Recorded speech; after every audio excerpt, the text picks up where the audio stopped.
So it's a beautiful day in mid-April in Seattle. I'm going to show you my tomato in a bucket setup. I just got this going, got my starts in here. Earlier this year I showed the general components of the tomato in a bucket system, so I'm just going to show you sort of my setup and how I'm running it. And I run this early in the season until my plants start to grow a little bit bigger, and then I'll switch to an ebb and flow system, which is what I use for production. It's just a little bit more stable. Starts off with a reservoir. This is just a 5-gallon bucket with nutrient solution. There's a pond pump in there with a threaded riser, and I bought this manifold at the top that distributes the nutrient solution via these 1/4-inch hoses up into the plants. And you just really need it to kind of be dripping out there. That's pretty good flow for this particular plant. It goes to all these buckets. The nutrient solution drips out of the hose, goes through the perlite. You can see this is this nice coarse perlite that holds liquid well. Goes through to the bottom and then drains out the drain hoses. 1/2-inch drain hose, which then go back into the bucket. And as a little hint, make sure that you've got plenty of drain hose in your bucket, and it's zip tied to the handle. If this falls out at any time, and you'll pump all your solution onto the ground and you'll have dead plants and be very sad. I've done that before. These buckets, again, I got with the kit when I bought the ebb and flow system, but they're nice. They have connectors on the bottom, and then this container with holes in the bottom that allows you to move the plants around. Once they kind of get going, you just pop these out and move them around. And then I found it's very important to make sure that you use these bags that keep the roots from growing straight down to the holes and out the drain, clogging up the drain, and they'll flood the plants, and they do not like that. I've made that mistake too. You don't have to buy these. You can go ahead and make them. This is a pretty simple setup. This is just a Lowe's or a Home Depot bucket that I bought. Drill a hole in it, have a grommet and a 1/2-inch elbow connector. You know, this is pretty nice. It's watertight, but still moves.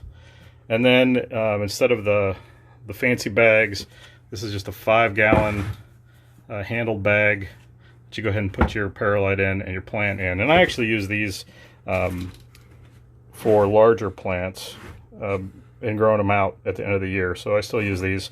And then they've got a 4-inch pots on the bottom. There's 3 of them in here that just keep the bag from resting on the bottom and clogging up the hose. Give you a little bit of space. The pump is run just off an indoor-outdoor timer that I've got set to run basically 15 minutes an hour during the heat of the day, and then it goes down to, I think, 15 minutes every hour and a half in the evening, in the morning. And then this is a GFI controlled outlet. The GFI is actually in my garage, but it's important to have that. I've tripped this many times. You're out here with electricity and water. You want to make sure to have a well-grounded and GFI system. I'm going to go ahead and just take a look here at some of the tools that you should have, or in supplies. Zip tie is your friend. Zip tie all your hoses together to keep them from getting tangled up. You know, zip tie the bucket in there. I zip tie the top to the bucket sometimes to keep it from floating, particularly when I'm using the ebb and flow system, because there's a lot of water coming in here and the plants will float up. I have a Leatherman's tool that I use to adjust things with and cut hoses. I've got a conductivity meter and a pH meter. It's early in the season. My pH meter's battery's dead, so it's nice to have a backup. I use this liquid solution. There's instructions on it. I have a scale for weighing the nutrient solution, or the nutrient components of the solution.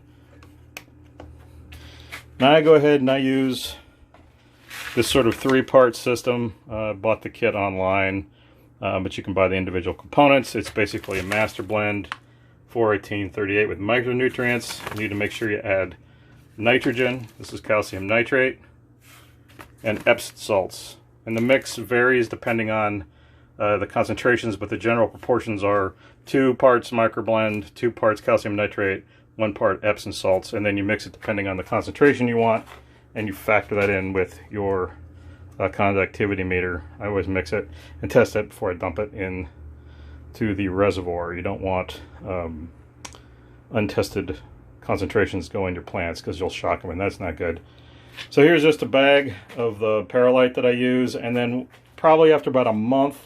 With this system, I'm going to switch it over and use my ebb and flow system, which I bought from Hydroponic. This has lasted me probably 5 or 6 years. It's pretty standard. It's got a good controller, stilling basin, and then it also comes with a 55-gallon reservoir that I'll have here. And in the middle of the summer, you know, 4 or 6 plants can easily go through 55 gallons in a week. So you want to make sure to have a nice big reservoir. But for the beginning of the season, until the plants get big, this will be fine.